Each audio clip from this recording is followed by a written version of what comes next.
Kolkata lady doctor rape murder case में बड़ा update सामने आया है। 2 ऑडियो क्लिप में आरजी कर अस्पताल के अधिकारियों पर गंभीर आरोप लगे। पहली क्लिप में पीड़िता के पिता को बताया कि उनकी बेटी बहुत बीमार है और भर्ती है। Kolkata lady doctor rape murder case में बड़ा अपडेट सामने आया है। इस केस में मिले 2 ऑडियो क्लिप में आरजी कर मेडिकल कॉलेज और अस्पताल के अधिकारियों पर गंभीर आरोप लगे हैं।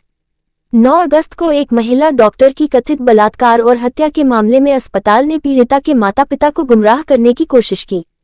पहली क्लिप में अस्पताल के एक सहायक अधीक्षक ने पीड़िता के पिता को बताया कि उनकी बेटी बहुत बीमार है और अस्पताल में भर्ती है। वहीं दूसरी क्लिप में एक व्यक्ति ने माता पिता को बताया कि लेडी डॉक्टर ने आत्महत्या कर ली है और उन्हें तुरंत अस्पताल आना चाहिए।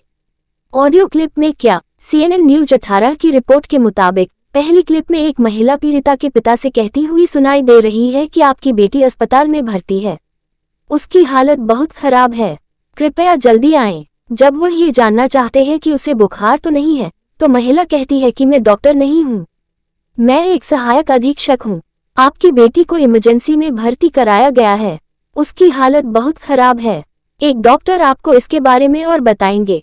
दूसरी क्लिप में एक शख्स उसके माता पिता से कह रहा है कि जितनी जल्दी हो सके आ जाओ, आपकी बेटी अब नहीं रही, हो सकता है कि उसने आत्महत्या कर ली हो, पुलिस यहाँ है इसलिए आप भी जल्दी आ जाओ, जब आप यहाँ होंगे तो आपको और पता चलेगा। माता पिता को सही जानकारी नहीं दी। दोनों ऑडियो क्लिप से यह साफ है कि डॉक्टर के माता पिता बार बार उसकी हालत के बारे में जानने की जिद कर रहे थे, लेकिन अधिकारी केवल ये कहकर उनके सवालों को टालते रहे कि पूरी स्थिति के बारे में एक डॉक्टर ही उन्हें बता सकता है।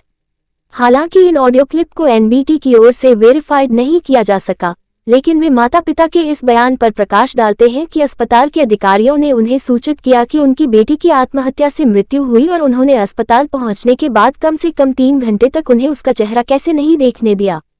कॉल किसने की? उपलब्ध जानकारी के अनुसार अनीता धारा को सहायक अधीक्षक होने का संदेह है, जिनकी आवाज ऑडियो क्लिप में सुनी जा सकती है। हालांकि चेस्ट मेडिसिन विभाग के पूर्व प्रमुख ने पुलिस और CBI को बताया था कि कॉल द्वैपान विश्वास ने की थी, जो एक डिप्टी सुपरिटेंडेंट हैं।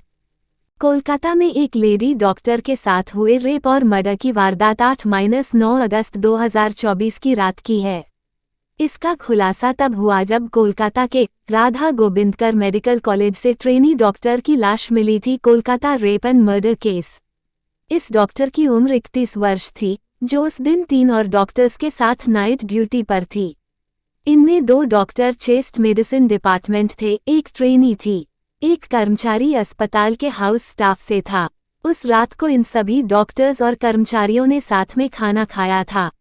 इसके बाद महिला डॉक्टर रात को करीब 2 बजे सोने के लिए अस्पताल के सेमिनार हॉल में चली गई। इसके बाद संजय रॉय नाम का आरोपी पीछे के रास्ते से इस सेमिनार हॉल में आया और पहले उसने इस लड़की की निर्ममता से हत्या की और फिर उसका रेप किया। सबसे बड़ी बात यह है कि ये आरोपी ना तो अस्पताल के स्टाफ से था, न ही किसी मरीज का कोई रिश्तेदार था।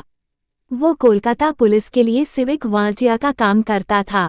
इस मेडिकल कॉलेज में जब कोई पुलिसकर्मी भर्ती होता तो संजय रॉय उसकी दवाएं लाने के लिए और उसकी दूसरी मदद के लिए सहायक के तौर पर मौजूद रहता था। लेकिन जिस दिन ये घटना हुई, उस दिन आरोपी किसी काम से अस्पताल नहीं आया था। उस दिन ये अस्पताल के पीछे वाले हिस्से में शराब पीने के लिए आया और शराब पीने के बाद अपने मोबाइल फोन पर अश्लील वीडियो देखे थे। फिर वारदात को अंजाम दिया। आरोपी को सुबह करीब 4:45 बजे सेमिनार हॉल से बाहर निकलते हुए देखा गया। वारदात को अंजाम देने के बाद आरोपी ने सबूतों से छेड़छाड़ करने की कोशिश भी की थी। पुलिस को ऐसे सबूत मिले हैं जिनसे पता चलता है कि आरोपी ने घटनास्थल से खून के धब्बे धोने की कोशिश की थी। वापस घर जाने के बाद उसने अपने कपड़े भी धोए थे। आरोपी के खिलाफ BNS की धारा 64 बलात्कार और 103 हत्या के तहत केस दर्ज है। Kolkata doctor murder case. वो चिल्ला रही थी, इसलिए जोर से गला दबाया। उस रात लेडी डॉक्टर को कैसे मारा? दरिंदे संजय ने उगला सच। Kolkata doctor murder rape case. Kolkata के RG कर अस्पताल में 9 अगस्त को लेडी डॉक्टर का शव मिला था। उसकी हत्या का आरोप संजय रॉय पर है। उसने खुद कबूल कर लिया है कि उसने रेप के बाद हत्या की थी। नई दिल्ली। कोलकाता के आरजीकर अस्पताल में लेडी डॉक्टर से दरिंदगी करने के बाद कत्ल करने वाले दरिंदे संजय रॉय ने अपना गुनाह कबूल कर लिया है।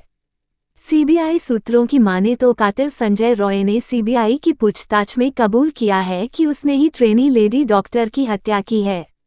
उसने कहा कि महिला डॉक्टर की रेप के बाद इसलिए हत्या कर दी क्योंकि वह लगातार चिल्ला रही थी। दरअसल 9 अगस्त को आरजीकर अस्पताल के सेमिनार हॉल में ट्रेनी लेडी डॉक्टर का शव मिला था। पोस्टमार्टम रिपोर्ट में उसके साथ रेप की पुष्टि की गई। सूत्रों के मुताबिक आरोपी संजय रॉय ने बताया, पीड़िता लगातार चिल्ला रही थी, इसलिए मैंने उसका जोर से गला दबाया और तब तक दबाकर रखा जब तक उसने दम नहीं तोड़ दिया।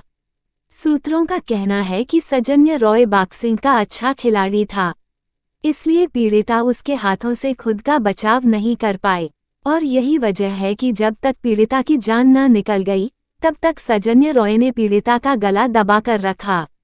पीड़िता ने अपने बचाव के लिए आवाज भी लगाई।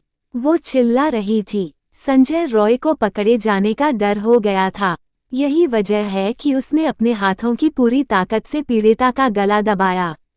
संजय का हुआ पॉलीग्राफ टेस्ट। सूत्रों ने बताया कि आरोपी संजय रॉय ने अपने मेडिकल टेस्ट के दौरान भी इस बात का खुलासा किया था। आरजीकर मेडिकल कॉलेज में ट्रेनी डॉक्टर के साथ बलात्कार और हत्या मामले का मुख्य आरोपी संजय रॉय ही है। संजय रॉय का पॉलीग्राफ टेस्ट कोलकाता की प्रेसिडेंसी जेल में किया गया। संजय रॉय को वहीं बंद किया गया है।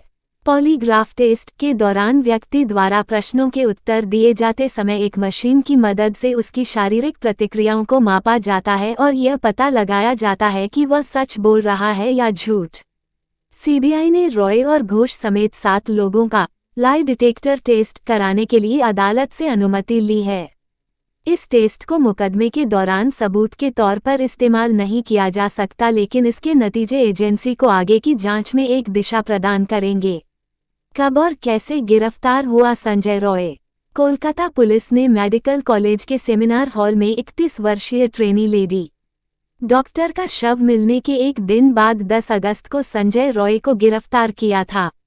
सीसीटीवी फुटेज और ट्रेनी डॉक्टर के शव के पास एक ब्लूटूथ उपकरण मिलने के बाद रॉय की गिरफ्तारी की गई थी, जिसे कॉलेज के सेमिनार हॉल में प्रवेश करते हुए कथित तौर पर देखा गया, जहां सुबह करीब 4 बजे शव मिला था। वहीं आरजीकर अस्पताल केस में फिलहाल सीबीआई ने सभी 7 लोगों के पॉलीग्राफ टेस्ट पूरे कर लिए हैं।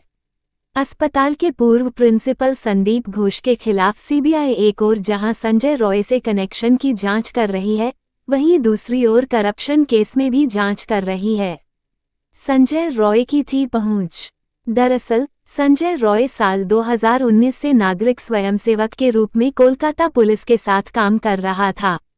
संजय रॉय ने पिछले कुछ सालों में कुछ सीनियर पुलिस अधिकारियों से कथित तौर पर करीबी बना ली थी, जिसके बाद उसे कोलकाता पुलिस कल्याण बोर्ड में शामिल किया गया और आरजीकर मेडिकल कॉलेज एवं अस्पताल की पुलिस चौकी में तैनात कर दिया गया था। शुरू में उसने अपने खिलाफ आरोपों से इनकार किया था। कोलकाता के सरकारी आरजीकर मेडिकल कॉलेज एवं अस्पताल में 9 अगस्त को चिकित्सक का शव मिला था, जिस पर गंभीर चोटों के निशान थे। इस घटना के खिलाफ देश भर में व्यापक विरोध प्रदर्शन हो रहे हैं। कलकत्ता हाईकोर्ट ने 13 अगस्त को इस मामले की जांच सीबीआई को सौंप दी थी और इसके अगले दिन केंद्रीय एजेंसी ने जांच कोलकाता पुलिस से अपने हाथ में ले ली।